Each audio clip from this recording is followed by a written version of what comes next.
अस्सलाम वालेकुम दोस्तों, कैसे हो? मुझे उम्मीद है कि आप सब सही होंगे। आज जो हम बात करने वाले हैं, कुवैत से कुछ बड़ी खबरें निकल के आ रही हैं जो कि आपके लिए ज़रूरी हैं। अगर आप लोग कुवैत के अंदर रहते हैं, कुवैत में जाना चाहते हैं, कोई भी काम-काज कर रहे हैं, तो आप इस वीडियो को ज़रूर देखें। गिरफ्तारी, चेकिंग, सिविल आईडी कार्ड के हवाले से और डिलीवरी ड्राइवर के हवाले से बात करेंगे। चैनल को आप पहली बार देख रहे हैं, सब्सक्राइब करें, जितना हो सके वीडियो को शेयर कर दें। कमेंट बॉक्स में अपनी राय बताएं, वीडियो कहाँ से देख पा रहे हैं। सबसे पहली खबर की तरफ बढ़ते हैं, जो बड़ी खबर आ रही है निकल के। कुवैत के अंदर ऑनलाइन शॉपिंग जो लोग करते हैं, उसमें कुछ बदलाव किए गए हैं। अगर आप ऑनलाइन शॉपिंग करते हैं तो आप उस चीज़ को देख सकते हैं, क्योंकि पहले क्या था, कोई भी सामान आप मंगाते थे तो उसमें काफ़ी ज़्यादा परेशानी का सामना आपको करना पड़ता था, पेमेंट भी आपका फंस जाता था और अलग अलग जगहों पे जो थे आप अपना पेमेंट फंसा देते थे। लेकिन ऐसा नहीं है, अब इसमें कुछ बदलाव कर दिए गए हैं। सबसे पहली चीज़ ये है कि कुवैत में आप कोई भी ऑनलाइन शॉपिंग करते हैं, ऑनलाइन सामान वगैरह मंगाते हैं, तो जो गवर्नमेंट रजिस्टर्ड वेबसाइट हैं, जिनके पास में लाइसेंस है, आप उन्हीं से जो है अपना ऑनलाइन शॉपिंग करें। और उसमें बदलाव ये किए गए हैं कि आप अपने एड्रेस को चेंज करना चाहते हैं या फिर सामान को वापस करना चाहते हैं, आपको वो सामान नहीं मिला जो आप मंगवाना चाहते थे, अगर आप उसको रिटर्न करते हैं तो कोई भी फ़ीस आपसे नहीं काटी जाएगी। जो डिलीवरी चार्ज होते हैं, फ़ीस चार्ज होते हैं या फिर किसी भी तरीके के जो चार्ज होते हैं जो पहले कटते थे, अब ऐसा कुछ भी नहीं होने वाला है। आपको पूरा पेमेंट मिलने वाला है रिफ़ंड, अगर आप कोई भी सामान को रिफ़ंड करते हैं। तो ये काफ़ी ज़्यादा सहूलियत वाला काम है। जो प्रवासी थे उनको परेशानी आती थी और उनके पैसे भी कटते थे, सारी चीज़ें होती थी। लेकिन ये चीज़ का बेनिफिट आपको तभी मिल पाएगा जब आप जो भी गवर्नमेंट रजिस्टर्ड वेबसाइट हैं, आप उन्हीं से करते हैं, जो लाइसेंस होल्डर हैं, उन्हीं से आप ऑनलाइन शॉपिंग करते हैं। अगर आप किसी भी तरीके से फर्ज़ीवाड़े के चक्कर में पड़ गए, तो फिर हो सकता है कि आपको पेमेंट फँस जाए या फिर आपको परेशानी हो जाए। इस चीज़ का ज़रूर ध्यान दीजिएगा। बात कर लेते हैं यहाँ पे अगली खबर की तरफ। जो अगली खबर आ रही है निकल के सेंट्रल बैंक की तरफ से आ रही है और इसमें जो है कुछ बदलाव किए गए हैं। कुछ ऐसी सर्विस हैं जो कि आपको बिल्कुल फ्री ऑफ कॉस्ट मिलने वाली हैं और कुछ ऐसी चीज़ें हैं जो कि आप पेमेंट ट्रांसफ़र करते समय आपको ध्यान देना ज़रूरी है। यहाँ पर ये भी अपडेट दिया गया है कि कोई भी बंदा पेमेंट वगैरह ट्रांसफ़र करता है, कुछ भी करता है, तो उसको प्रॉपर डॉक्यूमेंट्स देने होंगे, प्रॉपर रीज़न देना होगा।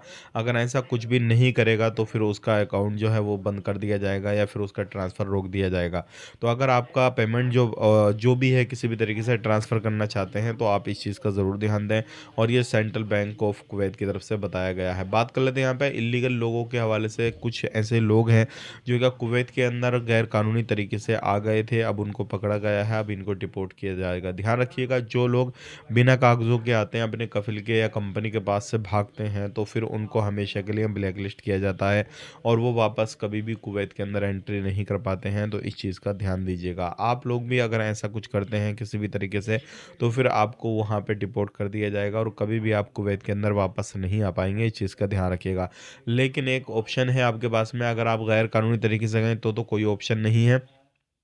लेकिन अगर आप कुवैत के अंदर वीज़ा लेकर गए थे या फिर कोई भी वीज़ा पे गए थे, अगर आप अपनी कंपनी से कफ़िल से समझौता कर लेते हैं और उनको मना लेते हैं, जो भी फ़ाइन वगैरह होता है वो पे कर देते हैं और आप खुद को लीगल कर लेते हैं, तो आप उनसे फ़ाइनल एग्ज़िट लेकर आ जाएँ, फ़ाइनल करके आ जाएँ और वापस से कोई दूसरे वीज़ा पे जा सकते हैं, उसमें आपको बैन नहीं लगाया जाएगा। लेकिन अगर आप ऐसा नहीं करते हैं तो फिर आपको बैन लग जाएगा। इस चीज़ का ज़रूर ध्यान दीजिएगा। बहुत सारे लोग इस चीज़ को लापरवाही में जो है इग्नोर कर देते हैं, लेकिन उनको हमेशा के लिए ब्लैक लिस्ट किया जाता है। अब बात कर लेते हैं यहाँ पे अगली खबर की तरफ। जो अगली खबर आ रही है निकल के, ये आ रही है उन लोगों के हवाले से जो लोग सफ़र करना चाहते हैं। कुवैत से सफ़र करें या फिर दुनिया भर किसी भी जगह से सफ़र करें, इंडिया के अंदर आते हैं तो गोल्ड वगैरह आप कितना लेकर आ सकते हैं, क्योंकि गोल्ड जो है वापस से महँगा होने लगा है।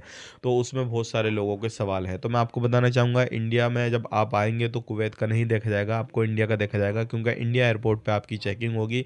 तो वहाँ पर अगर आप एक लेडीज़ हैं तो आप 40 तोला तक जो है 40 ग्राम तक जो है वो आप सोना लेकर आ सकते हैं। अगर आप एक मर्द हैं तो 20 ग्राम तक आप सोना लेकर आ सकते हैं और इसकी कोई कीमत वगैरह नहीं रखी गई है। सिर्फ़ और सिर्फ़ इतना सोना जो है, गोल्ड जो है वो रखा गया है। आप उस हिसाब से खुद को देख सकते हैं और कितना आप लेकर आना चाहते हैं वो देख लीजिए। किसी भी दुनिया भर की कंट्रियों से आप आना चाहते हैं तो इसी चीज़ को ध्यान में रखते हुए आपको आना होगा।